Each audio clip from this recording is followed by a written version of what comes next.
Welcome to our podcast, Urban Legend. In this episode, we delve into the life and career of a truly versatile artist, Zurik.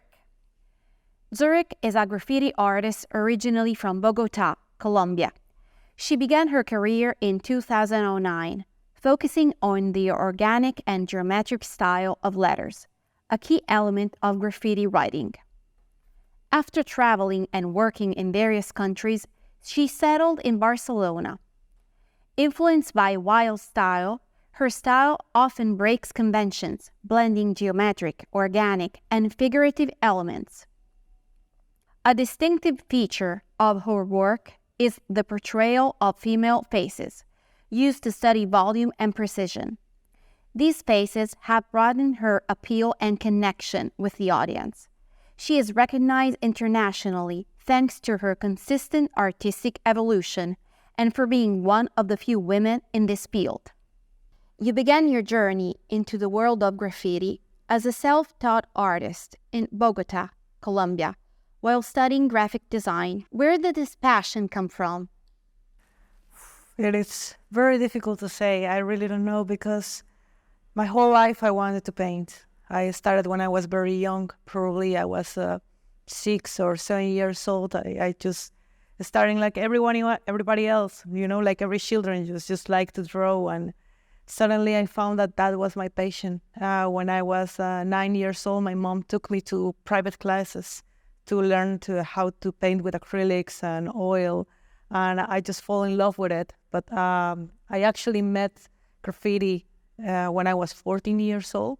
I saw it in the street. And I found that the letters were so complicated that I really wanted to try my best to do it and to belong to this world. So I don't know where the passion comes from. The only thing I know is that I always wanted to paint. And that's the reason why I studied graphic design. But at the same time I was studying, I just started to paint in the street and I couldn't stop since then. I wanted to ask you, the letters that make your name symbolize each member of your family. Who are these family members and what are the reasons behind this representation? When I was 15 years old, I got a little bit sick and no one knows from what is the name of the disease. I just pass out very often. So I didn't have a regular teenager time. I just stay with one friend who lives in front of me. And then members of my family, it was my father, my mother, my sister, and my brother. When I finally recovered with the years and I started to paint, I thought it was important for me to represent that because there was I don't know how to say it, it was open window that I can be sick again. So I wanted to learn how to paint and be better, faster. So I took that has these names with me was important because they give me a lot of support when I was sick and it was an important time of my life. So it's a Z for my father, U for my mother, R for this friend. The I is for my brother and the K is for my sister. What drove you to develop a graffiti style that combines organic and geometric elements while still maintaining the legibility of the letters? I never wanted to do the regular graffiti that I saw in the street. I never wanted to do or copy the letters that I saw. So I thought for me it was important to develop my own style and do my own thing. When I started painting, I was more focused on how to get to use the spray correctly and use a lot of colors, and I was really impressed about the organics and a lot of effects, and somehow that developed my style because I was not paying too much attention to the letter structure. I totally avoided it, and for many years I just paint what I want, pretending that was letters. So probably that was the first 4 years. I was really bad doing letters. With time and traveling around and meeting other people from other countries, I learned other styles and I learned that I really can do whatever I wanted. But I thought that the base of all graffiti culture is the letter bone. So for me, it was important to just leave behind a little bit what I thought about it and learn a little bit of letter structure, my own. And then I started to combine that with the things that I already has been doing in the past years. So somehow I just create this style. I always wanted to be. I don't want to paint all the time the same piece. I always want to be amazed of what I don't know how the result gonna be. So for me, it's important to change it. And I started to think, what I can do for change the letter. Oh, maybe I can make circles and construct the letters inside the circles. And then, okay, I'm bored about this. So let's try with triangles and put it this time outside of the triangles. So that's the way I always keep myself motivated to paint and to find new ways to make the letters. Because if you paint, I've been painting for 14 years now. If you paint always the same piece, for me, it's boring because you already know the result. The good thing about this is surprise yourself and see what else you can find there, because I still believe there's a lot of things to find inside of graffiti letters. What are you amazed by? I think it's most about learn how to play with it and get a good result with it, because I still can see the letters, but I try to mix them. I always write Zurik, as that URIK, but I try to find new ways to mix it, to see how the eye can just going outside of the rest of them, or I just split. Sometimes I put set UR in a line and then IK in the other one. And in the late years, I have been putting a lot of characters inside of it, also with a lot of big eyes, and trying to mix. And what happened if I split the letters and try to go around these eyes? So for me, it's fascinating, because it's like when I started to create it, of course I have a sketch and I have a structure, but I never know the result that I'm going to get, because I started to put some lines and some shadows. Maybe this can come here. And then when I got the final shot, for me, it's like, sometimes it's good. It's a good surprise. Sometimes I'm very disappointed of what I did. But the most part of the times is like, oh, okay, now I understand this. Okay, let's gonna try the next time. Let's gonna see what the next time brings. You mentioned about cultural influences. After traveling to countries like Australia, Mexico, the United States, and Spain, what are the most significant lessons or experiences that you have gained? Each country is different, but at the end you realize that all the countries are pretty much the same. I mean, it's difficult to explain, of course, but I found a lesson in Australia that it was very important for me. That in Australia, in the city that I visited, that it was Brisbane, they have just probably 2 or 3 legal walls. I never saw that before, because in Bogotá we had a lot of legal walls, so you can paint like in a lot of places. And still people was just having these dynamics that go and buff and being really angry when somebody else buff at your piece. And I didn't find the reason for it, because I think there was a space for everyone. When I went to Australia and I knew that you have 3 walls and the people from there has to just buff each other because there was no more space, then I understand the different ways to live graffiti. Or that they have trains. Of course, they have this train graffiti culture. It was also important for me.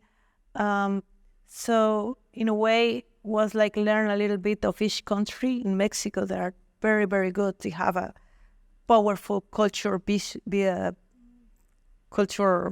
vision about arts. They start muralism also. And it's incredible how every Mexican you met is just in the top of the game. I mean, all of the Mexicans are good. And it's because they have a lot of cultural vision. In the United States, I didn't have too much contact with the United States. I always went for work just a couple of days or pass by. And in Europe, it's like the distance are so short that you can meet like all different kind of views in 1 hour, 30 minutes, 20 minutes. For example, from Barcelona, in 1 hour and a half, you are in France. And it's totally different people, and as they have their own visions about how to paint, how to get the paint.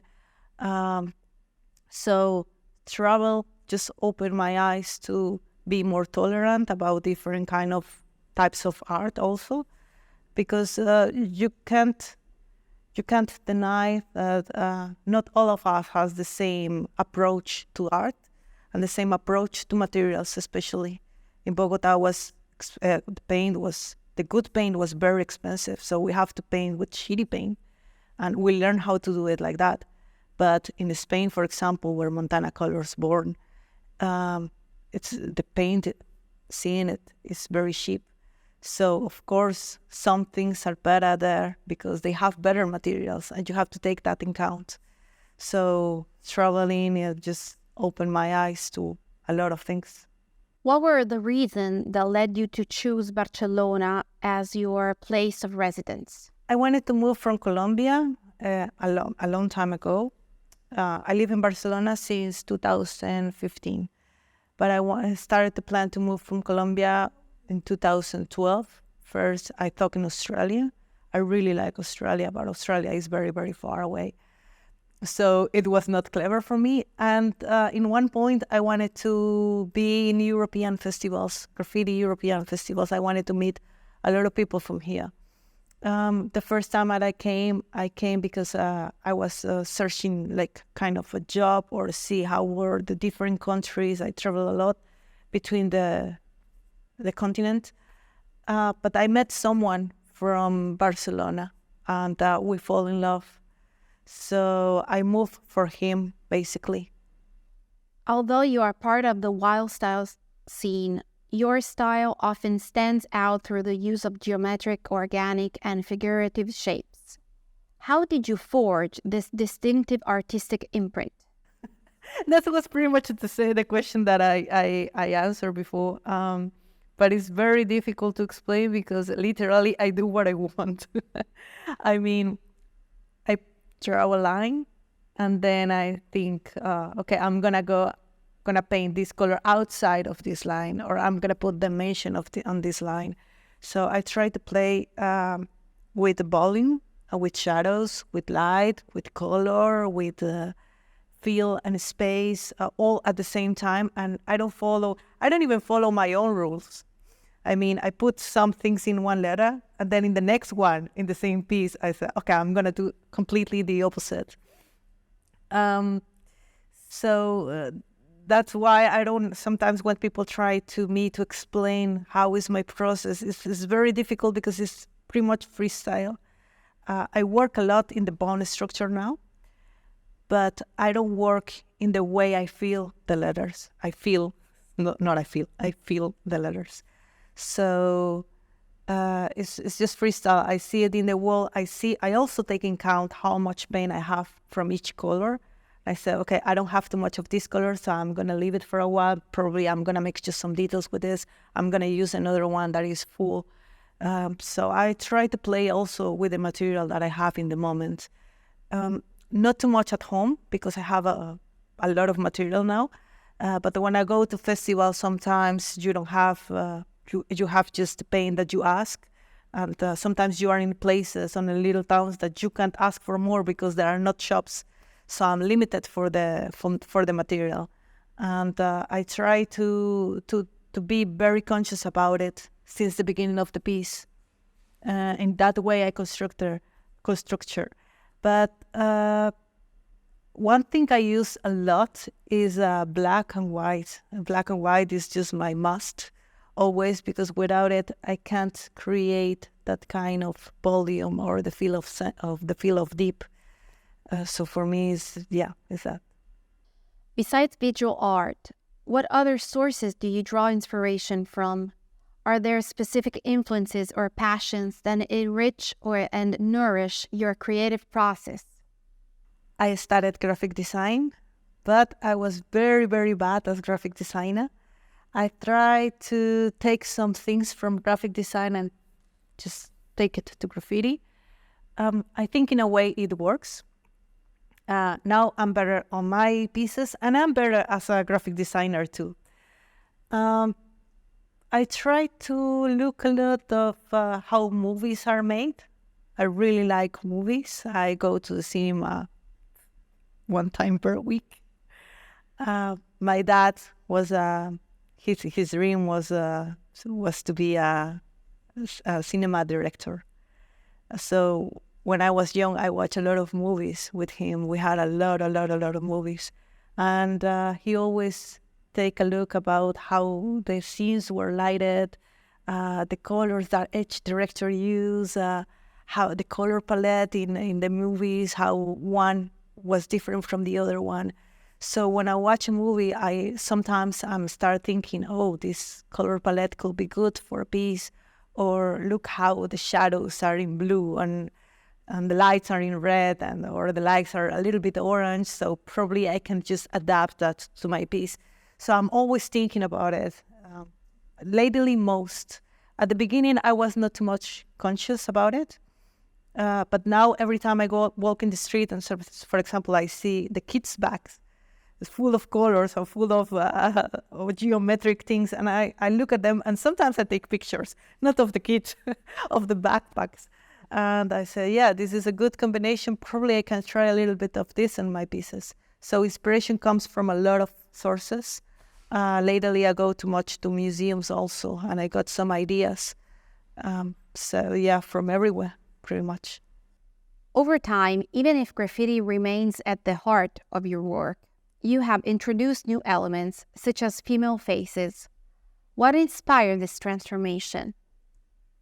Well, in some point, I think I had the necessity to learn a little bit more about to do other stuff besides letter.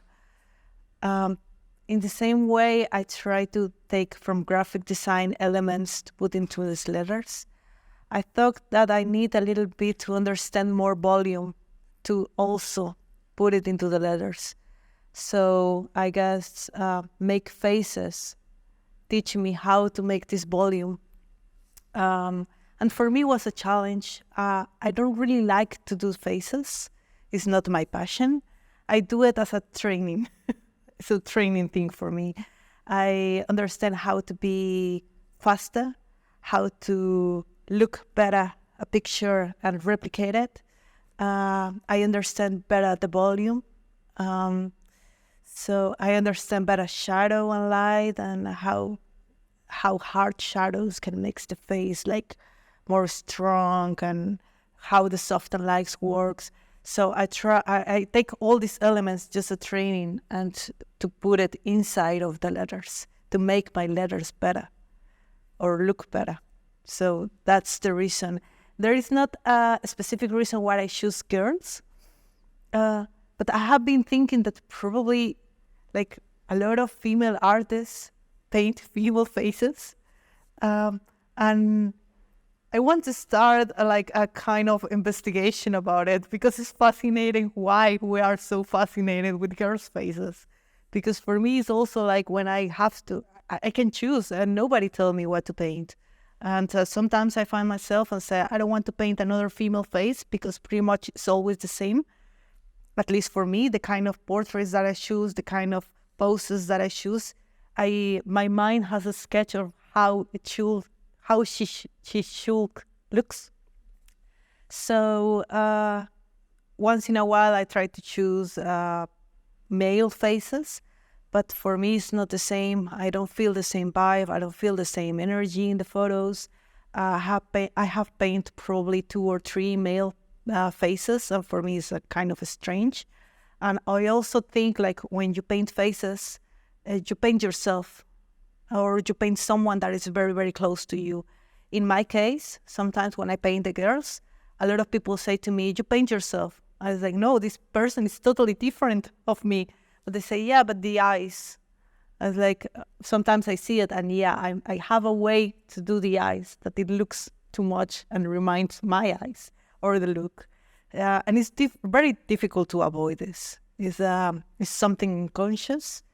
And I found it in other artists too. My ex-husband used to paint a lot of faces also. And in some of the portraits, I found myself replicated on it. And I told to him, "You paint me." And he said, "No, this is a totally different girl from Turkey." I said, "Yeah, but it has my eyes." And he said, "It was not my intention." So I found this process very fascinating. Over the years, you have become an international icon in the graffiti world. Being one of the few professionally active women in this field, how do you perceive the role of women in this environment? It has been changed with time. I think everything depends of where you live and how do you get, where did you born and how you get raised. Because Bogotá is Colombia itself is there is a hard male scene here, hard graffiti scene also. So it was difficult to grow up there. There was a lot of bad male culture around it, especially when I was younger. But I also think that is that I was younger. I started to paint when I was 19 years old. In that time, I thought I was very like an adult. Now I realize I wasn't. And you take things, you are in a very fragile period of your life, and you feel like probably that everybody is attacking you, and you feel that things were like with more passion, probably. So I felt very discomfortable growing up in Bogotá and in graffiti scene. I felt like sometimes a little bit attacked, personal and professional talking, because there is a imaginarium that the girls that want to do graffiti are groupies or are the girlfriend of, or they're always related with guys. I don't know why, even when you are not. So it was hard to grow up there, and it probably is one of the reasons why I leave Colombia. But now I'm 33 years old. I see it in a totally different way because I grow up in age, but I grow up professionally too. So the respect that I have now, it comes from my work. I'm an adult now, so my relation with guys is different also. I don't feel that kind of tension anymore. For me, I don't have any problem anymore about being a girl in a male graffiti scene. But in the last years, in some talks, and when the young girls talk about how is their experience, this just replicate. They had the same experience, like sometimes I heard a girl in Barcelona 2 years ago, and she was saying she's 19 years old. She was 19 years old in that time, and she said, "Boys invite me to paint, but they don't want me to go to paint with them. They just want to have sex with me. They invite me to their houses, and sometimes they want just to drink and hang out, but they don't want to paint in the walls." So for her it was very discomfortable because she didn't know who trust. When you receive a message, now that we are all connected by Instagram, you receive a message and you said, "I don't know this person, what this person wants. This person wants to hang out with me, want to have sex with me, want to date with me, want to paint with me. So what's the deal with this?" And for a girl, it puts a lot of pressure, because you already have pressure for being better and for grow up and for be professional, and probably for some of us try to live with this. And personal, you have to also take these kind of challenges and just put a lot of pressure on yourself. Now that I'm adult, I don't feel it anymore, but I think it's just it's time. It's time, and it's about my career also. So it's kind of changed. It has been changing for me, the idea. Many artists have a clear division between what they create in the studio and what they do on street. What does street art represent to you compared to studio-created art? And how do you maintain a balance between these two worlds? Difficult question, because I have my studio since 3 years ago. but I really don't enjoy too much the studio work.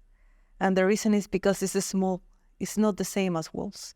What I like about painting the street is how big you can paint. And I paint with the body. I move a lot when I paint with the spray paint. I like it because it's fast and it's a little bit wild. And you can create like kind of dancing. When you are in the studio and you have a canvas, it's a totally different way to create artwork. You are alone in your studio, in a controlled environment, the most part of the time trying to use stencils to put the details inside of the things. So for me, it's also a challenge to create a studio work. But I think it's also necessary because I won't be young forever. So I try to create a little lines of my own career just in case I need it. I want to have a background. I want to learn some techniques. I want to learn how to, for example, now I'm creating canvas with wood.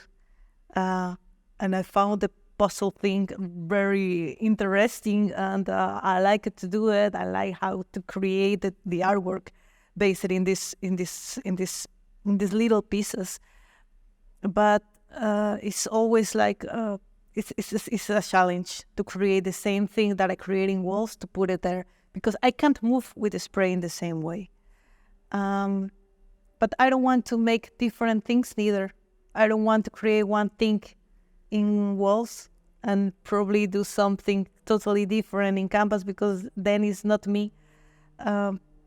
But I think for the future, I want to try to be more focused on canvas also, try to find a new love there. Something more interesting. I'm very interested about the layering thing, not flat canvas or not paint with oil or acrylic. I prefer to probably play with light and with its wood. Let's see what these wood puzzles can give to me in the future. Can you tell us about the work you created for the project produced by Honiro Art Gallery? I got asked to represent a hip-hop icon. I have been in love with Eminem since I was like 13 years old.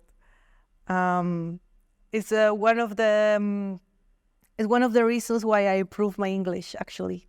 I started to sing Eminem songs to learn how to speak faster and had more vocabulary.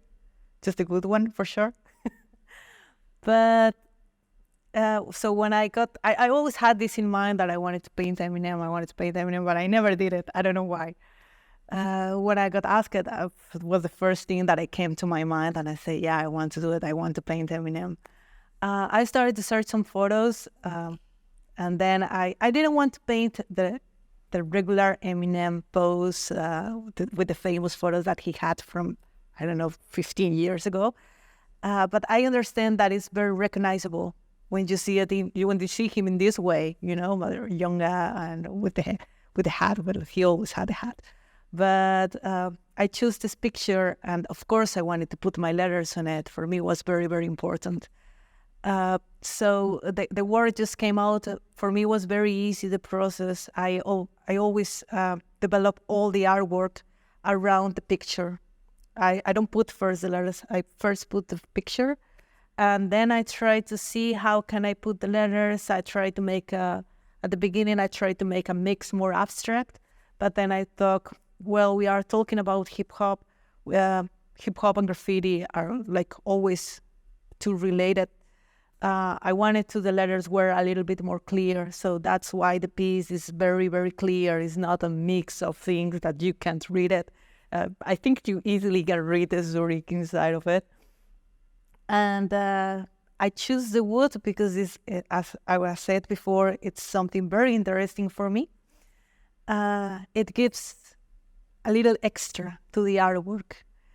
And I was very happy that Honiro let me to do a big canvas, because I was a little bit worried. I didn't want to make something small. It's always bigger is always good. Bigger, better. And yeah, that's how the artwork came out. We live in a society where it seems that speed and competition are valued more than creativity and originality. How do you perceive this relentless race for success and speed, often at the expense of uniqueness and personal exploration? It's definitely exhausting. When you think that, I don't know, 15 or 16 years ago, the people take time to create the artworks, time to think, time to see how to develop their art career. It takes a lot of time for creation. It takes a lot of time for develop a good idea. Now everybody expects that you have one day one canvas, the next day a big wall, the next day a video, the next day of very cool photographs, and just in 1 week. And after 24 hours, just people just forget about it. And it's very sad. And that's how social media is eating us all the time. And it puts a lot of pressure to artists because personally, I feel that sometimes I don't have the time to think and to develop my own ideas.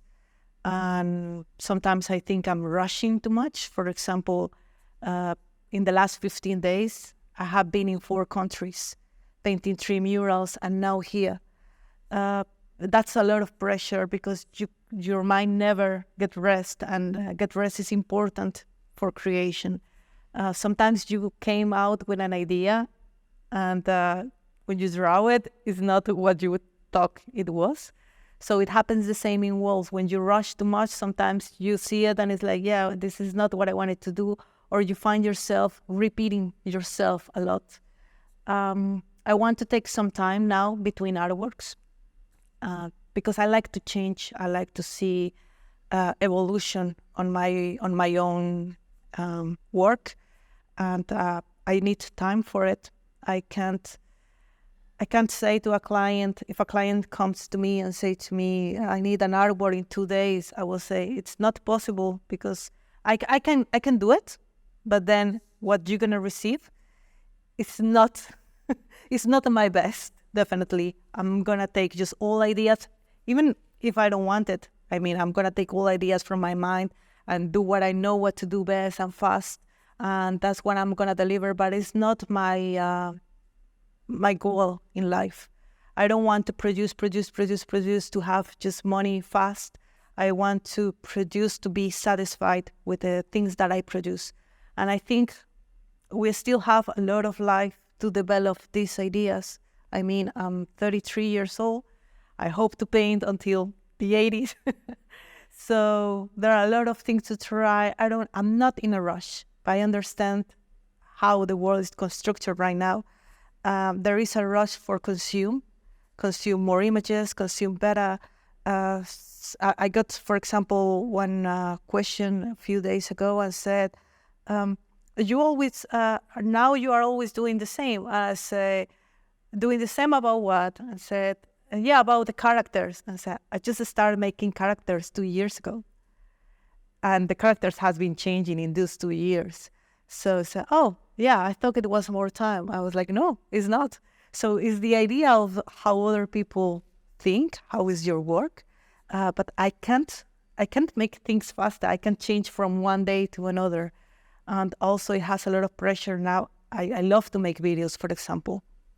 But between travels, I'm not allowed to make videos. I have to sleep, I have to eat. And the rest of the time I paint, and the rest of the time I am in a plane. So sometimes good things take time, and people has to understand that, and artists must to understand that too, and not to put too much pressure on ourselves.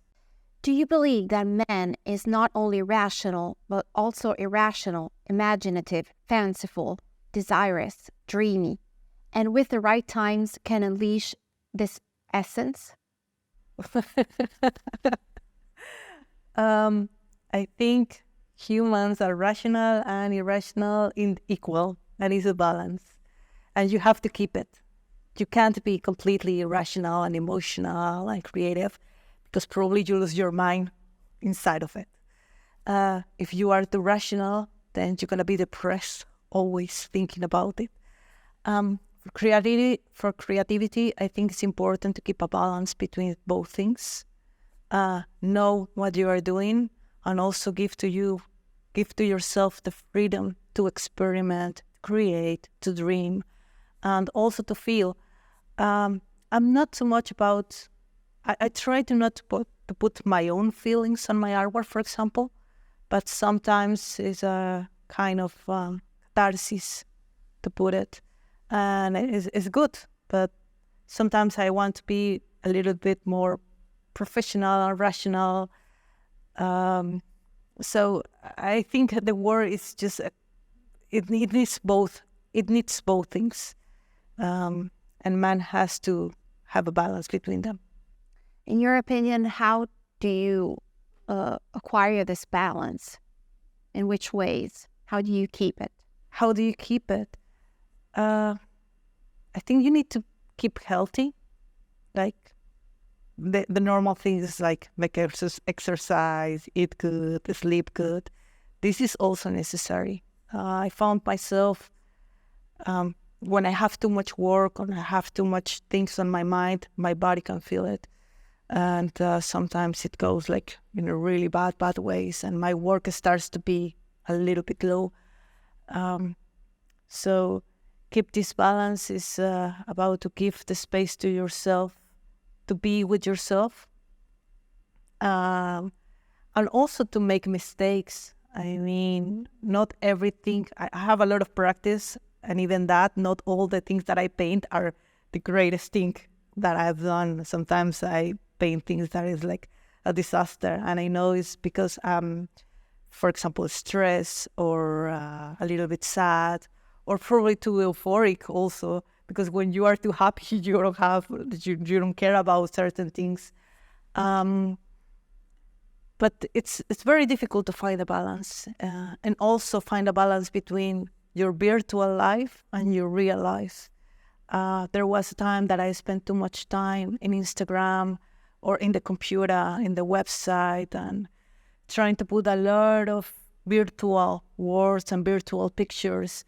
And then I wasn't realized that I also need to get out with my friends and probably have a dinner outside. And it's always difficult, and also because I am self-employed.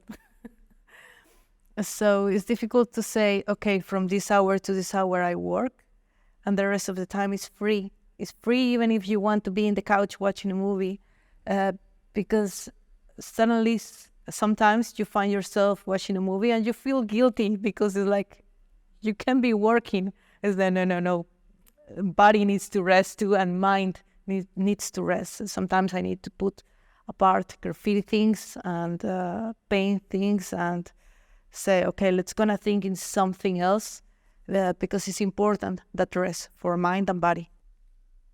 Because you mentioned social media, I'm going to ask you this.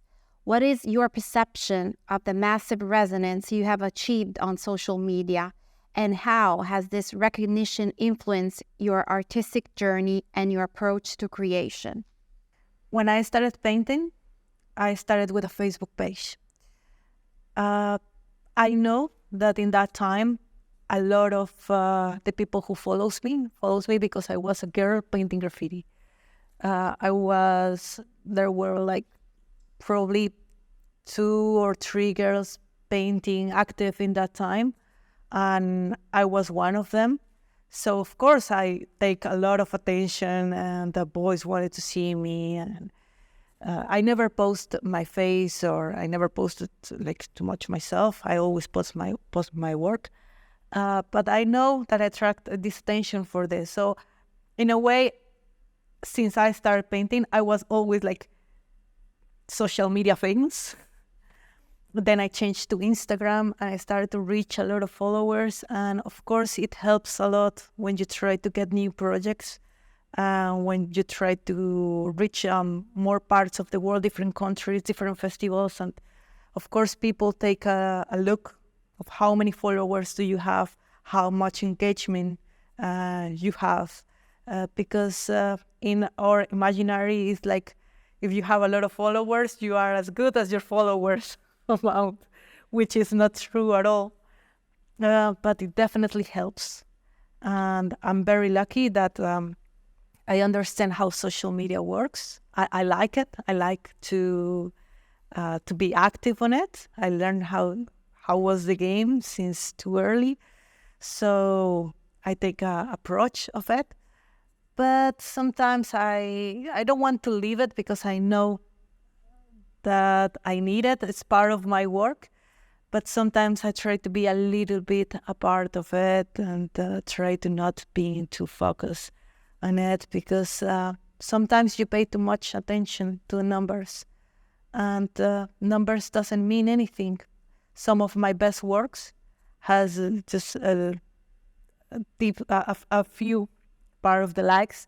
And sometimes I just go Sunday and just paint a piece of 3 hours and then people get crazy and I got a lot of likes and a lot of views and it's like, I hate that piece. It's horrible. And in other part, I spent 15 days painting a building and I just really take the project in my mind and I just put a lot of energy on it and I plan everything. I took the best photos that I could for it and then the reception is not the same. So if you don't have, you need to be very aware that the amount of likes is not important. I mean, it's just a number, but it doesn't important really of how good you are. Because if you don't have a good autoesteem or you believe in it, you can be very depressed about it and trying to reach numbers. And also, there are some things in social media that you can't control. Sometimes, for example, Instagram sometimes shows more of the stories, sometimes the posts, sometimes the videos, but that doesn't depend on you. You don't create Instagram. So if you don't get the likes that you think you deserve, probably it's not your fault. Probably Instagram didn't want it to show your posts for a lot of time, a lot of reasons, a lot of kind of reasons. And that doesn't have anything to do with you.